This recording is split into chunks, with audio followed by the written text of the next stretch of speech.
tentang strategi belajar berkolaborasi yang akan disampaikan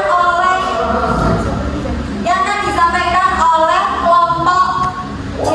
Kepadanya presentasi pertama dipersilakan.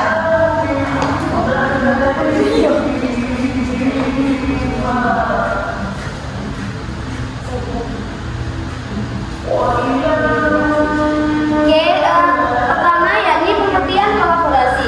Kolaborasi adalah kegiatan beberapa orang atau kelompok yang bekerja sama untuk menyelesaikan tugas atau mencapai sesuatu yang diinginkan. Kolaborasi ini bisa diartikan kerjasama, yakni apabila ada beberapa orang yang bersama-sama mengerjakan tugas atau mencapai tujuan yang sama, itu adalah kolaborasi. Yang kedua adalah pembelajaran kolaboratif. Pembelajaran kolaboratif adalah metode pembelajaran yang menempatkan siswa dalam kelompok untuk belajar bersama-sama.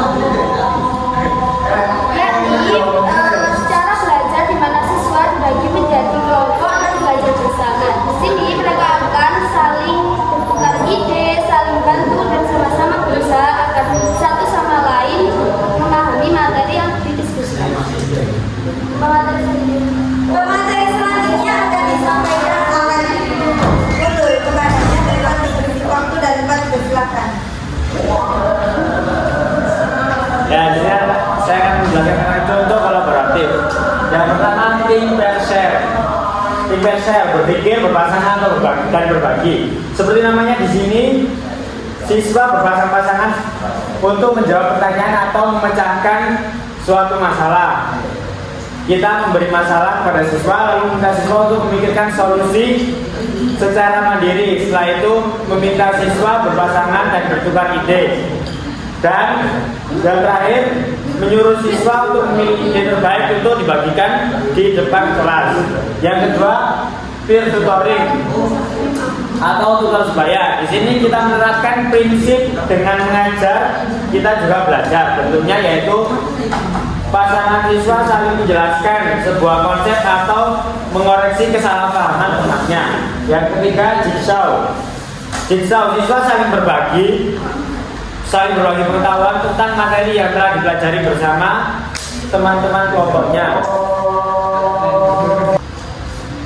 Ya, dan selanjutnya adalah karakteristik pembelajaran kolaboratif. Yang pertama, karakteristiknya tujuan yang akan dicapai. Ada tujuan yang akan dicapai dengan melakukan aktivitas kelompok. Aktivitas ini dapat berupa proyek, diskusi, kompetisi, drama, dan lainnya. Yang kedua, peran masing-masing. Setiap siswa menjalankan perannya masing-masing dalam menyelesaikan bagian-bagian tugas yang berbeda. Yang ketiga, pembagian tugas.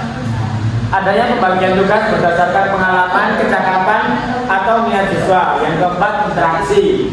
Adanya interaksi satu sama lain dalam kelompok-kelompok yang telah dibagi. Yang kelima, pertanggungjawaban individu dan kelompok. Adanya pertanggungjawaban individu dan kelompok yang dinilai bukan hanya keberhasilan kelompok, tetapi juga keberhasilan tiap individu siswa. Apakah siswa cukup berkontribusi atau tidak? Terima kasih. Materi selanjutnya akan disampaikan oleh Rehan. Kepadanya waktu dan tempat dipersilakan.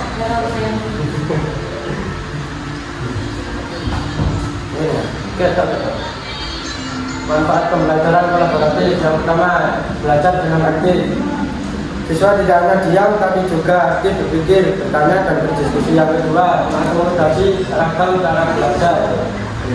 Yaitu setiap siswa punya gaya belajar yang berbeda-beda. Dalam kolaborasi, perbedaan itu justru saling melengkapi dan membuat pembelajaran lebih kaya. Yang ketiga, membangun kemampuan berpikir kritis, seperti lewat diskusi dan problem solving bersama. Siswa belajar untuk menganalisis, mengevaluasi, dan mencari solusi. Dan keempat, mengembangkan kecakapan interpersonal.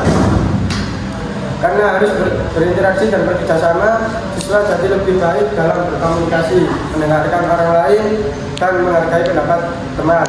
Yang kelima, menghargai keberagaman. Dalam kelompok yang beragam, siswa belajar menghargai perbedaan latar belakang, ide, dan cara pandang. Tips mencapai tujuan.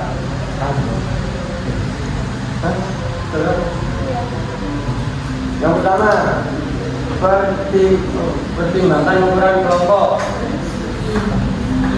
Ini tujuannya memaksimalkan partisipasi individu dan memastikan setiap anggota memiliki kesempatan untuk belajar dan berkontribusi. Yang kedua, variasikan jenis siswa.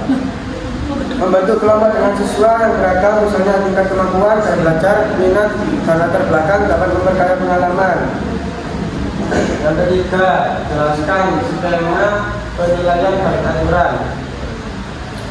Kejelasan mengenai bagaimana kelompok akan dinilai dan aturan mainnya adalah kunci keberhasilan. Yang bertujuan menciptakan akuntabilitas, mengurangi potensi konflik dan memastikan semua anggota memahami ekspektasi. Yang keempat, lakukan ice breaking dan refleksi.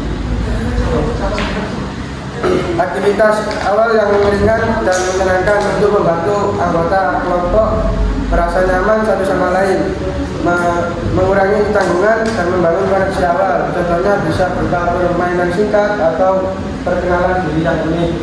Yang kelima, berkeliling untuk mengunjungi setiap kelompok.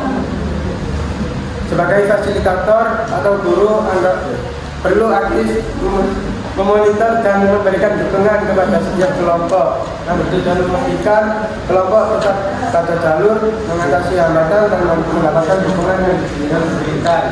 Yang keenam, berikan reward. Penghargaan dapat berupa pengakuan formal atau informal atas usaha dan pencapaian kelompok. Yang bertujuan memberikan motivasi, mendorong partisipasi aktif dan mengakui kerja keras serta keberhasilan dalam berkolaborasi. Dengan menerapkan tips-tips ini, pembelajaran kolaboratif akan menjadi lebih terstruktur, efektif dan menyenangkan bagi semua pihak yang terlibat.